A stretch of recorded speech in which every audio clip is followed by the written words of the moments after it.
maayong adlaw sa tanan natong mga viewers o atong mga listeners sa atong vlog sa construction din sa Davao City.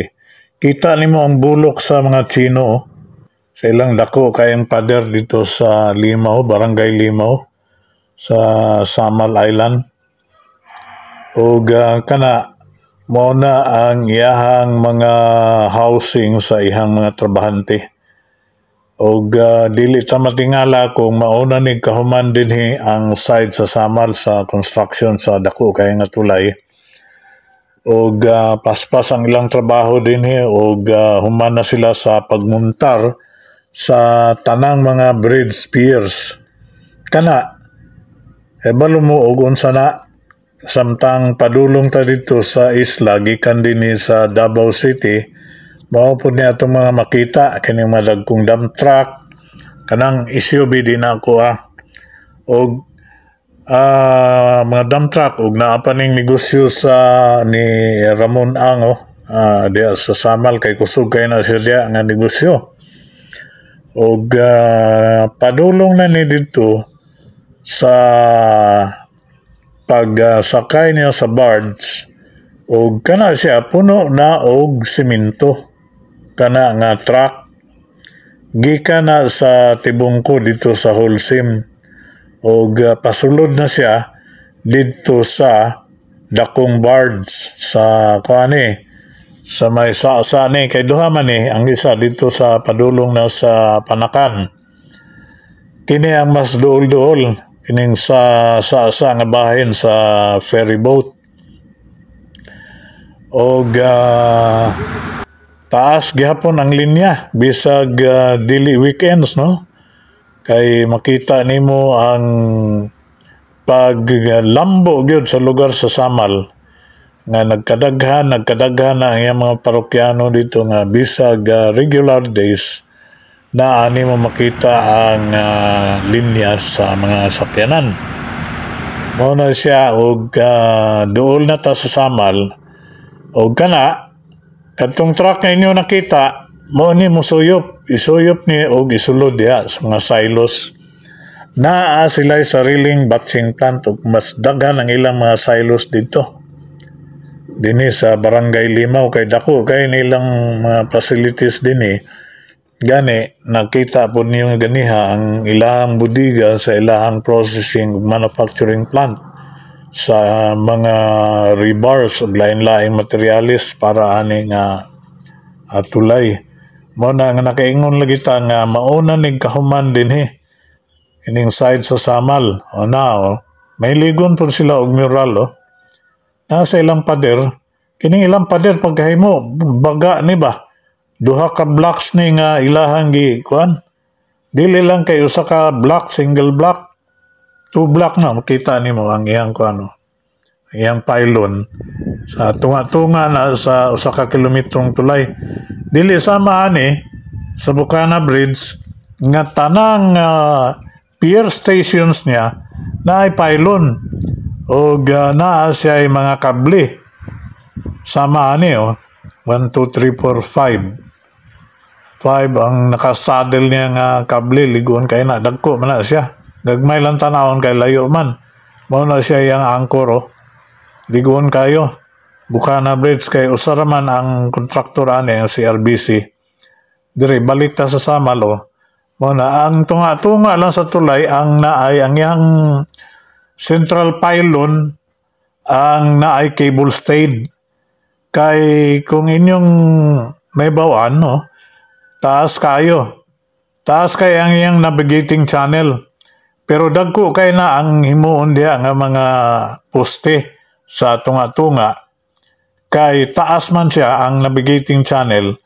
ug kana diha na humana nila og muntar ang mga poste dinhi padulong sa akong nahimutangan diin ginahimo na pod ang roundabout sa halos 4 kilometros nga tulay kini ang sa Davao side og medyo mubo na siya nga poste kay pagawas naman na tungod sa iyang slope na magsugod na lang 20 metros ana or 15 metros kay kining dere padulong dito sa Sea Crossing Bridge taas ni 22 metros na ang gitaso na tungod na sa iyang slope o lagi tungod sa kana tung tanaw nimo gagmay ra siya kay wala may tao tang makita dia pero dagko kay na siya nga mga poste sa tulay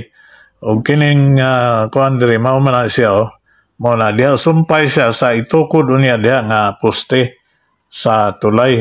Ang unang poste diri sa Davao side dito padung sa Barangay Limaw sa Samal. Now, mo naman ni ang babak padung sa kaning ferry boat nga landing niya mao na siya kita nimo mo na ang usa ka kilometro diha sa Pakiputan Strait nga maninaw nimo ang iyahang Lonsing Craneway. Mao lang to makita nimo sa layo nga bahin. Og ang lubi karon sa Samal dili na maoy numero 1 industriya. Sa una, mao na siya ang number 1 industry sa isla kay daghang lubi diha kay daplin magdagat. Daghan maglubi og daplig dagat. Kusog man ang maayo man ang tubo sa lubi basta daplin og dagat. Pero naagapon daghan gyapon ang lubi sa Samal pero sa pagkakaroon dili na siya niadto kani ay mao na siya ang numero 1 industriya diha ang nabuhi sa mga tao.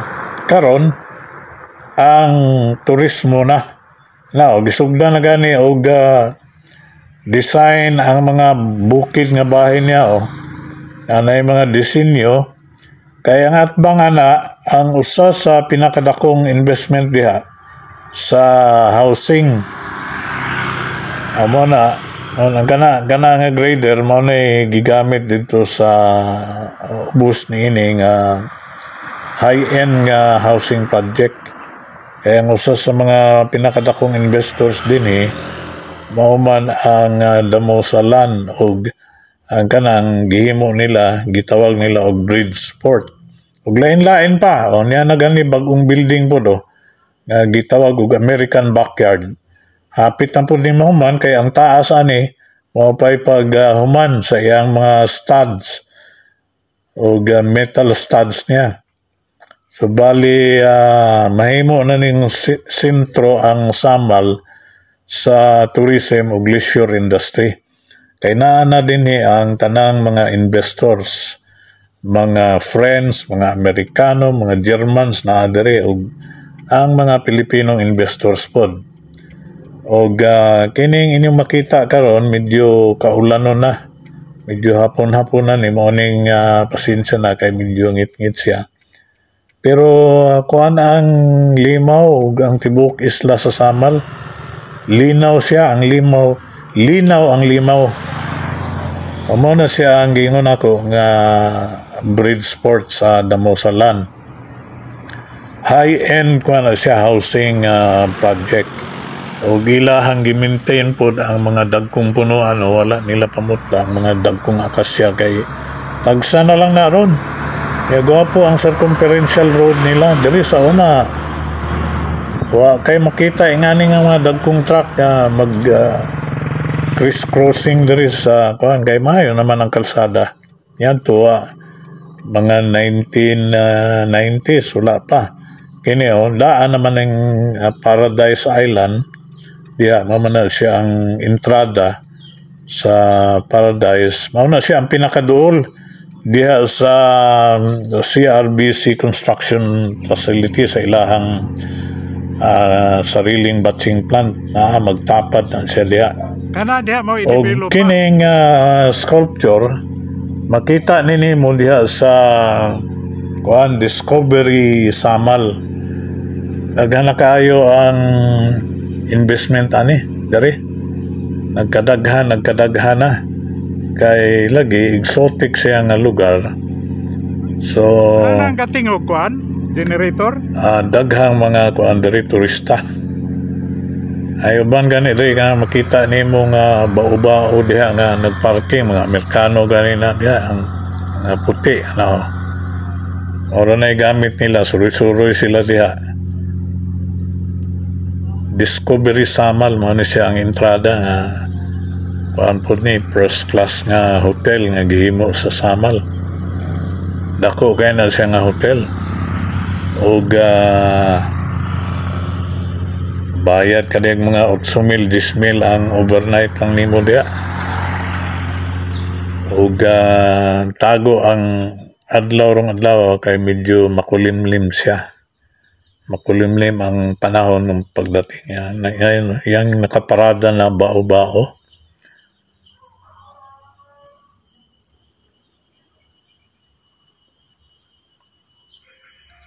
Gwapo ang Samal, eh. Kuhaan siya kanang tranquil. Tawag the right way to describe the peacefulness of Samal is its tranquility. Mao na siya tong sculpture ganiya nga atong gipakita. Mao siguro na iyang mao na iyang gidisenyuhan nga nauna-unaan sa artista na. Ang mga kalsada diri 4 lanes naman siya. Niadto lagi wa kay makita ingani kadagko nga mga sakyanan dinhi sa Samal kay ampoy mga ferry boat niadto, may mga barge niadto nga maghatod ani diri. Karon lagi peaceful ang lugar, tanawa ang baka Karon lagi og mahuman ang tulay ingon sa mga tao dinhi og mga investors nga mag-boom gyud ning Samal na ang ilahang production facility sa CRBC. China Road and Bridges Corporation, diha nila gina-manufacture ang ilahang mga kuan. Kini pauli na taan ni pod. Mao pod niya sitwasyon, linya lang gyapon, taas ang linya. Pauli na taan ni kay hapon naman. Og nakita nato ni singit basig pag-iya na sa barge kay ganiha raman may kalinya karon. Singit siya na may nakaunahin no. VIP siya na o tag-iya sa barge nga anak. So mao na siya ang sitwasyon. Naglisod ang barge kay kusog ang current, naglisod paglanding. Hantod sa sunod, daghang salamat. The sands have been washed in the footprints of the stranger of Galilee shore, and the voice that subdued the rapt bellows will be heard in Judea no more. But the path of that lone Galilean, with joy I will follow today. Those sands have been washed in the footprints